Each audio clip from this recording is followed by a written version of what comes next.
Assalamualaikum warahmatullahi wabarakatuh. Hai teman-teman, perkenalkan nama saya Putri Aprilianti dan teman-teman saya Muhammad Lutfi dan Asyifa. Kami dari kelompok tim 9 ingin menjelaskan terkait tentang hakikat dan karakteristik konsep dasar IPS. Yuk disimak videonya, no skip-skip ya kawan. Langsung aja yuk, cekidot. Konsep dasar IPS. Yang pertama, menjelaskan tentang pengertian ilmu sosial karakter dan keilmuan yang dimiliki. Ilmu sosial adalah ilmu yang mengkaji perilaku manusia dalam kehidupan kompleksnya sebagai anggota masyarakat.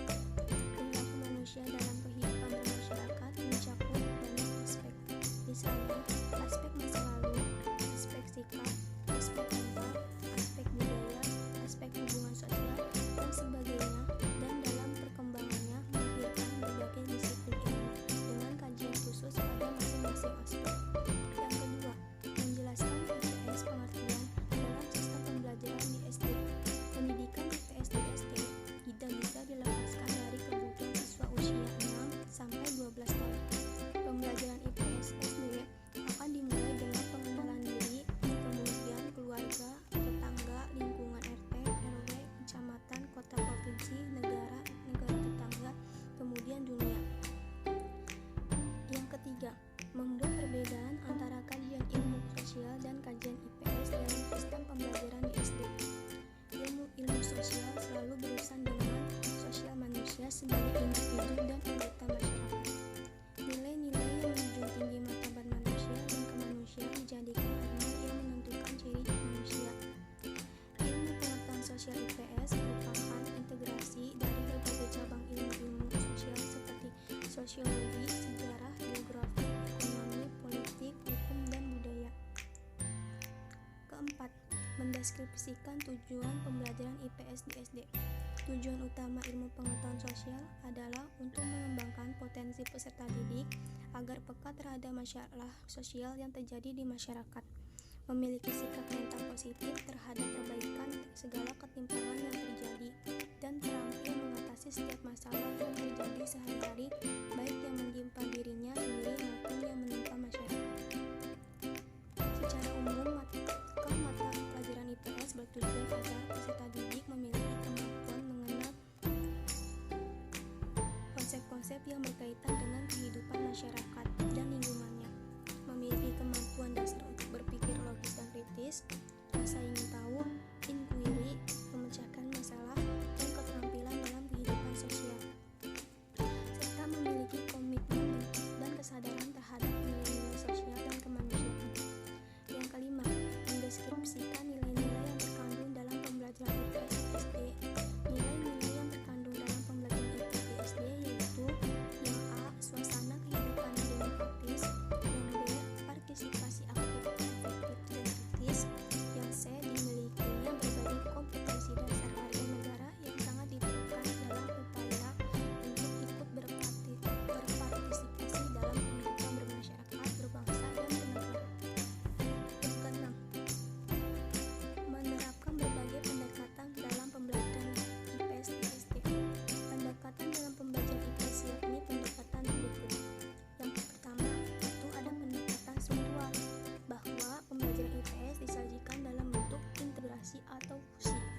Yang B, pendekatan fungsional, bahwa pembelajaran IPS disajikan dalam sentuhan kemanusiaan dan mengedepankan masalah-masalah sosial dan nilai-nilai yang terkandung di dalamnya.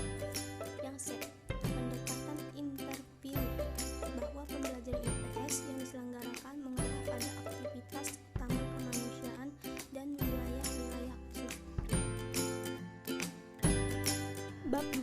Karakteristik mata kuliah konsep dasar IPS.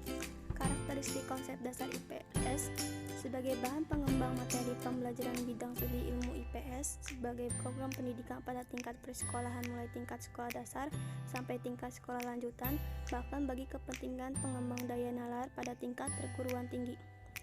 Tujuan utama setiap pembelajaran ilmu sosial adalah membentuk warga negara yang baik, good citizenship. Demikian pula halnya ilmu pengetahuan sosial IPS. Sebagai satu program pendidik juga memiliki tujuan yang sama, yakni membentuk warga negara yang baik. Sebagai program pendidikan IPS yang layak harus mampu memberikan berbagai pengertian yang mendasar, melatih berbagai keterampilan, serta mengembangkan sikap moral yang dibutuhkan agar peserta didik menjadi warga masyarakat yang berguna, baik bagi dirinya sendiri maupun untuk orang lain. Seluruh rincian yang dipaparkan di atas merupakan karakteristik pengembang tujuan pengajar IPS sebagai tujuan jangka panjang yang halnya mampu dicapai melalui pembaruan pendidikan IPS sesuai dengan perkembangan ilmu dan teknologi. Menurut Numan Sumantri yang dikutip oleh Durjani 1981 menyatakan bahwa pembaruan pengajaran IPS sebenarnya masih dalam proses yang penuh berisi berbagai eksperimen. Karakteristik lainnya juga merupakan ciri mandiri pengajar pendidik IPS, yakni digunakannya pendekatan pengembang bahan pembelajaran IPS dalam rangka menjawab permasalahan-permasalahan yang sering muncul dalam proses pembelajaran. Pemilihan atau seleksi konsep-konsep ilmu-ilmu sosial guna mengembang materi pembelajaran IPS sesuai dengan kebutuhan pembelajaran pada tingkat yang berbeda tidaklah mudah, namun harus didasarkan pada prinsip seperti yang dikemukakan oleh Bukhari Alma dan Halas Gunawan 1987. Dengan menggunakan prinsip tersebut di atas, sebagai pembelajaran pendidik kita juga diharapkan mampu menghargai dan memperhatikan siswa dari segi pertama, kekayaan pengalaman yang dimiliki setiap siswa; kedua, kekayaan konsep yang telah dipahaminya; ketiga, lingkungan hidup di mana ia tempat tinggal; keempat, tingkat kematangan berpikirnya. Evaluasi pembelajaran IPS yang berkesinambungan sebaiknya dilakukan terus-menerus sesuai dengan keterlaksanaan proses pembelajarannya.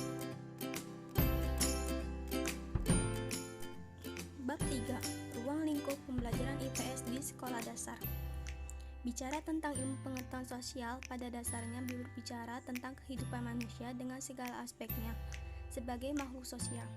Dikarenakan objek kajian ilmu pengetahuan sosial adalah manusia dalam kehidupannya sehari-hari yang bersentuhan dengan alam, lingkungan sekitar, waktu, interaksi, upaya pemenuhan kebutuhan, sistem organisasi masyarakat, sistem budaya, dan pranata-pranata sosial di dalamnya.